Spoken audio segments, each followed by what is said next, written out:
I'm gonna do my intro. Check one, two, check one, two, check one, two. What is up, guys? Your riddles, your boy Kagi, back at it again with a new video. And in this video, I bring you the founder of Pixie Interactive, and they're creating a game, an MMORPG, pixelated MMORPG. It's not because the graphics are trash. That is what they are actually going for. You know, that's a thing. That's a thing for the people out there that, oh, that looks like trash. No, that's a thing. People go for that type of artwork, and I like it personally. And this is Tom, and we're gonna find out everything we need to know about Northern Guilds to see if this is something that we should get into. I personally, I am not a paid actor, by the way, because a lot of you go in the comments, oh, you're paid, blah blah blah, this and that. No, I bought NFTs, and I hit up Tom just right now to see what's next for this game. And Tom, thank you for being here, man. Thank you for giving me your time. Thank I you very appreciate much it, for man. taking the time. Yeah. Thank you. Oh, well, Yeah, cool. So let's start with you. How is it that you come in and are creating a game in the NFT world, in the blockchain? Are yeah. you experienced in gaming? What's your background? Yeah. Yeah, in gaming specifically, yes. In blockchain engineering, no. That's my co-founder, Wesley, our chief technical officer. He's worked at a crypto exchange for quite a few years and does a lot of development work. So where I fit into it all is I have a background in communications and journalism, and then I have a lifelong passion for game design theory. So I've always sort of enjoyed the side of games or game development that was the storytelling and the world building and creating the sort of user experience. And then on the flip side of that, I have my chief technology officer who's on game design mechanics and does a lot of development, and we have our creative lead. And so we're essentially a bunch of people who have played and made games all our lives, and have pursued different passions outside of that. And now we decided to sort of bet it big on the game side of our lives. Absolutely, absolutely. So, what brought you into the NFT world? Did you try anything before, or it was it something that you were like, Yes. this something's missing here, right? In the gaming world. Well, yeah, I mean, it was kind of both, right? So I've invested in cryptocurrency for, well, the better half of the past decade. I mean, I bought my first Bitcoin when it was about 30 cents on the market. So I've been in crypto for a long time, sort of coming in and out of it with the waves and the bull runs. And then I think we saw the upswing back in March of 2021, and that's when some of the big blockchain games really took off. Axie Infinity, Decentraland, the Sandbox really hit it big. And that means that a lot of people started creating blockchain games that were just copies or duplicates of earlier things in existence. So that's where we sort of saw a hole for something we have wanted to do for a very long time. And now it seems like the market was ripe for somebody to come in and make a game that we'd consider fun first and still fits within the basic principles of play to earn gaming. Okay, absolutely. Yeah, I think that's something missing right now. The fun first. I think a lot of games or companies are realizing this. We're seeing even companies that already have a game and they're kind of shifting their game that is already made, like Theater and Arena, like I don't know. There's another one out there, Mira 4. Now now Steam took it away, so But the point is that they're shifting something that they already made into play to Yes. earn. But the game was already there and people are already playing it. So in this case, it's kind of the same concept. Although you're starting to build, you're building a game first and then kind of like seeing how can you integrate that into NFTs and play to earn. Now, Yes. your game is called Northern Guilds. It is an MMORPG, pixelated MMORPG. You guys did drop an NFT. I wasn't part of the sale. I bought it on the secondary on OpenSea. But what are these NFTs? Are they funding first for the game? What's the Um, purpose of this at the beginning?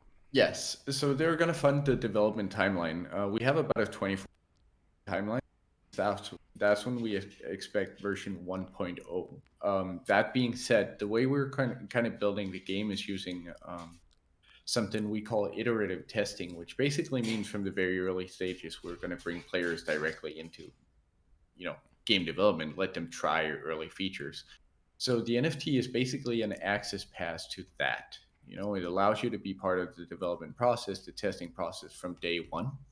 And then at the same time, it provides you benefits once you get to the actual game and you start playing that. And for us, it funded our company $2.5 million in 43 minutes, which will give us about a 2 year runway for our full team of starting at about 8 or 9, but going to 14 to 15 people in development to bring the game to fruition.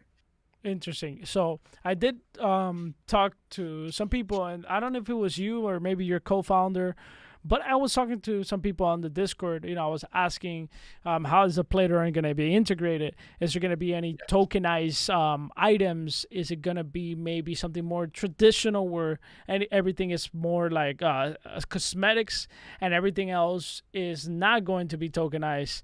But then we have the problem that we already have, or not the problem, kind of, well, let's just call it a problem because it is kind of like, RuneScape. Wow, people are still play to earn. It's a thing. It's been a thing for more than 20 years, right? Yeah. Since EverQuest in the early 2000s. So, I mean, people still trade, although it's illegal, right? They trade their Yes. tokens and whatever. So I almost see no point in not allowing that, because at the end of the day, you're gonna create a black market, and people are gonna get wrecked anyways by some black market dude or lady that's selling, There you and go. so there's no point. So Yes. what is your thought process on this? How are you coming into this? I mean, I agree fundamentally, and it's kind of interesting that you brought up RuneScape because that's something that I'm very heavily inspired by myself in the way they built their economy and the sustainability. I mean, the RuneScape economy, a lot of people don't realize it, but the RuneScape economy has been more or less stable for the past 20 years. I mean, it has had a longer lifespan than many games itself. So they clearly, Jagex hit on something there. People are going to buy and sell the gold anyway, so you might as well allow them to do it in a safe way. I 100% agree, and I think that's the great thing about play to earn, that it allows people to do that. um, Another thing RuneScape really does well, and you were talking about the benefits of the NFTs. RuneScape, the bond system that RuneScape uses, where one person can buy a bond with a credit card, and then they can sell it for in-game currency to another player. So it allows Jagex a way to make money while still giving players a way to, you know, grind their way to premium membership. And that's essentially the idea we want to apply to NFTs and say, what if bonds were NFTs and you could rent them out to other players, and the players could grind an in-game currency to rent an NFT from you, and you would get the in-game currency and you could sell that on chain for money, Mhm. and they would get to play with an NFT without ever having to put money down. And then you get into all these fun free to play aspects and stuff like that. So I think RuneScape's an incredibly good model for anybody who wants to build a stable and fun game economy on the blockchain. Absolutely, yeah. Personally, I only played RuneScape for a little bit. I was more into FPSs. I just kind of tapped in. It was a sensation and Good old whatever in Counter high Strike. school. Yeah, yeah, yeah. I was more into the Call of Duty 4, Modern Warfare. But at the end of the day, I do understand RuneScape. But the bonds part, I actually have to kind of like look into it to actually grasp my head, wrap my Yeah. head around the idea, right? But yeah, that's very very interesting. So you guys are thinking to make this play to earn and allowing people to trade Oh yeah. their items, right? Now, these NFTs that Yeah. you guys dropped are not characters; they're skins more than anything, right? They are, yes, they're skins with bonuses essentially. So Okay. they're skins that give you premium bonuses that unlock content, unlock money making things that allow you to, obviously the idea is if you have an NFT, you can make more money than if you don't, and a lot more money than if you don't. So when we say it's free to play, the idea is you start free to play and you grind for a lot of hours, and then Mm-hmm. you rent an NFT and it becomes easier to grind. So you Mm. rent an NFT easier, you get profit, you buy your own, you start renting out, and suddenly you have this loop. So our NFTs allow you to make more money faster and get access to content that you can't access without one, and that's why you need one to fully enjoy the game, and that's why they'll be worth something to players. But you're right. You have a base character, and then if you own an NFT, you can, or many NFTs, you can apply one of them as like a skin to your character, and then you get that skin and you get the bonuses attached to it. Okay, interesting. Are you guys ever dropping more NFTs? Because some point, and I ask this a lot to games, like what is your scalability, Yeah, outlook? Because what if we go 2 million players and there's only 10,000 NFTs? What are you? How are you thinking about this, right? yeah, So, you have a problem because they become more expensive, and at some point it doesn't make sense. So what we've told the community quite openly is so far we plan on dropping totally 35,000 Vikings, but we have dropped 10,000 now, and then we will tie the next drop to a map expansion, something that brings in more players. So we try not to dilute existing holders. mhm. Uh, but we plan on dropping 35,000. And if for some reason we take off like wildfire and we have 12 million players, we're probably going to drop more. Of course. So right now we already have the next guild an idea of what it's going to be. We know it's going to be an all female guild, so we sort of have a match of male and female characters to Hmm. play. And the first drop there is probably 6 or 9 months away now. Okay. Nice, Yeah, nice. Now, can you tell us a little bit more about your game? How what is the sure. what is the world that we're in? Right. Of course, I What read. is Yeah, like okay, I go in and what do I do in this MMO? What's the end yeah? goal, purpose? All of that good stuff. Like So overview kind of thing. you're living through the end of the world, pretty much. So you're living in Norse mythology. You're living Ragnarok when the gods and the Jotun, basically mythological giants, when they go to war, and Midgard, where humans live, we sort of get caught in the middle of it all.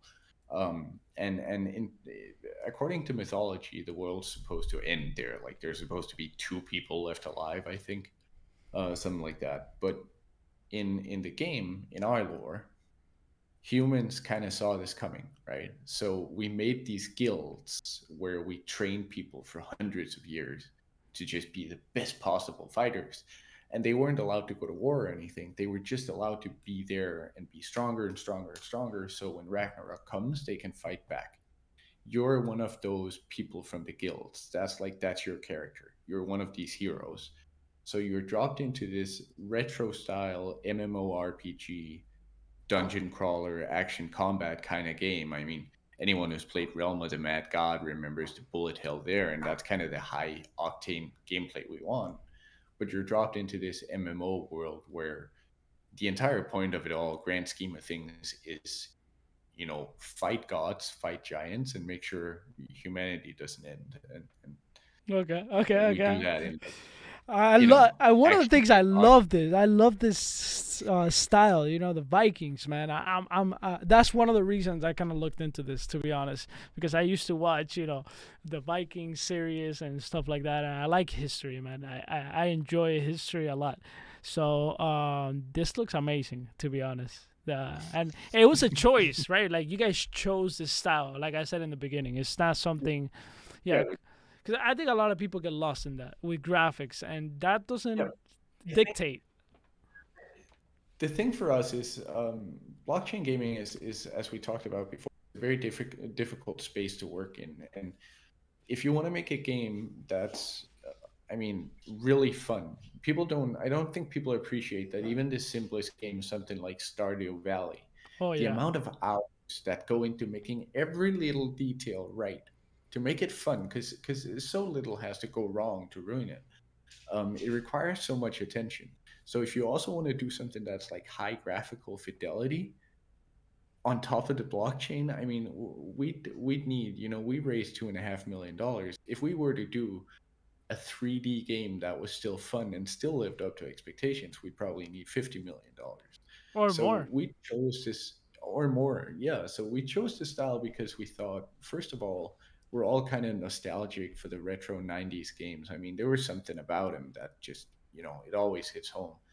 Um, and then, second of all, it's very simple and easy to work with that graphical style. So we can put more attention into making the game than an actually fun experience. Yeah, the game mechanic, the loop, and all of that. Yeah. Yeah. Interesting, interesting.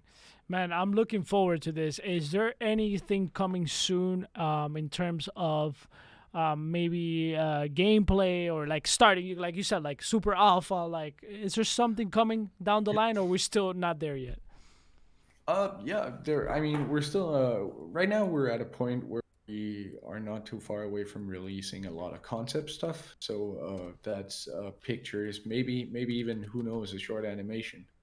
Um, and then beginning of November, we have a team concept meeting, and I'm hoping shortly after that we're starting to release what I want to call isolated testable features, right? So, movement, an attack style, something like that, just to sort of get that ball rolling and the testing process going. So, I'd say within a month and a half, we probably have a lot of fun stuff to look at and not just a couple of screenshots. Absolutely, absolutely. Look, I'm looking forward to this. I think we need more fun games. We need more MMORPGs.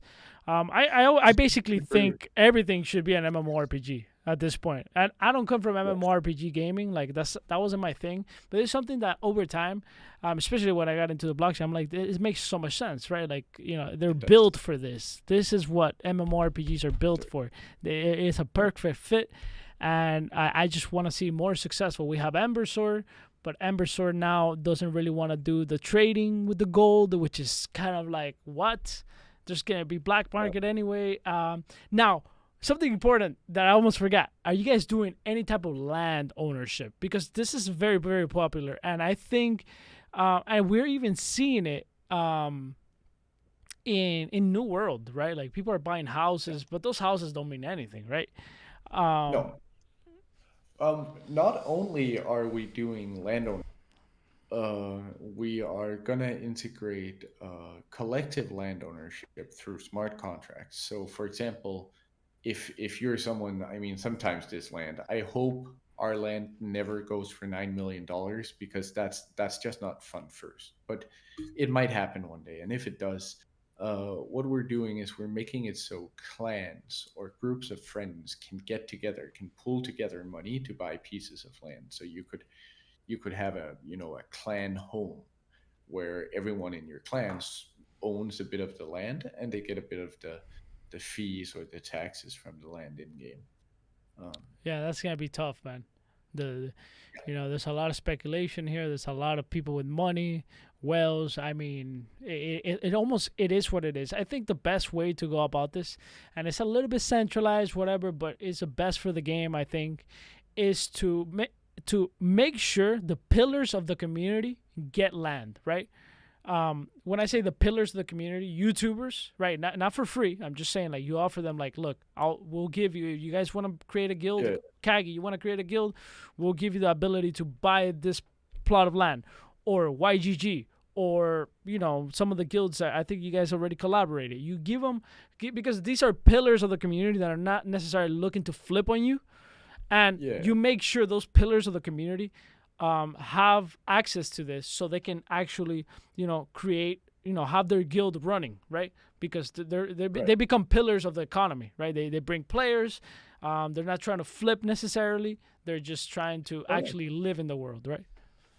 I mean, absolutely. At the end of the day, you are a business as much as you're a game development studio. So for us as well, three categories. Without trying to demean anyone, you have the actual community supporters, individuals, active players, people who really stick around in the community, who make it all a better place. You definitely want to reward those. Then you have your sort of the bigger scale partners. So you have your content creators who are interactive with you. You have your investors. You have partners, people are going to hold for a very long time because they have skin in the game in some way. Mm-hmm.